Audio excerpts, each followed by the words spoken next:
Livre de la Genèse, chapitre 15. Après ces événements, la parole de l'Éternel fut adressée à Abraham dans une vision.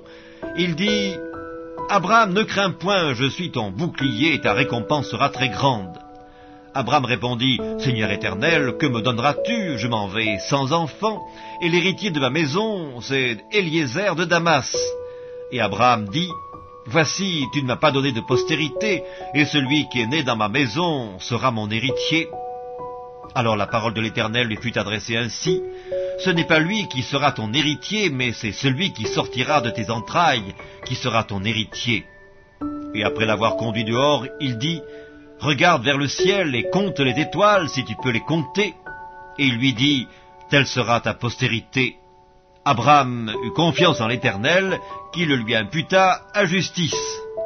L'Éternel lui dit encore, « Je suis l'Éternel qui t'ai fait sortir d'Ur en Chaldée pour te donner en possession ce pays. » Abraham répondit, « Seigneur Éternel, à quoi connaîtrai-je que je le posséderai ?»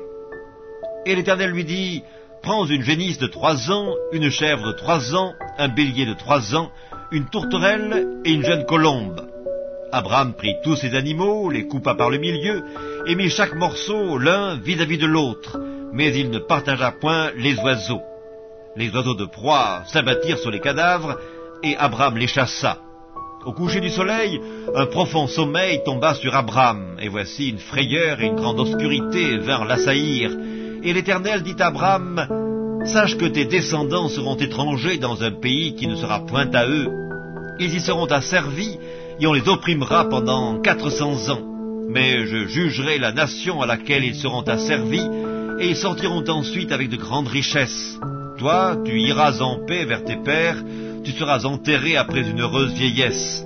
À la 4e génération, ils reviendront d'ici, car l'iniquité des Amoréens n'est pas encore à son comble. » Quand le soleil fut couché, il y eut une obscurité profonde, et voici ce fut une fournaise fumante, et des flammes passèrent entre les animaux partagés. En ce jour-là, l'Éternel fit alliance avec Abraham et dit, « Je donne ce pays à ta postérité, depuis le fleuve d'Égypte jusqu'au grand fleuve, au fleuve d'Euphrate, le pays des Kéniens, des Kénésiens, des Cadmoniens, des Hétiens, des Phéréziens, des Réphaïm, des Amoréens, des Cananéens, des Girgasiens et des Jébusiens. »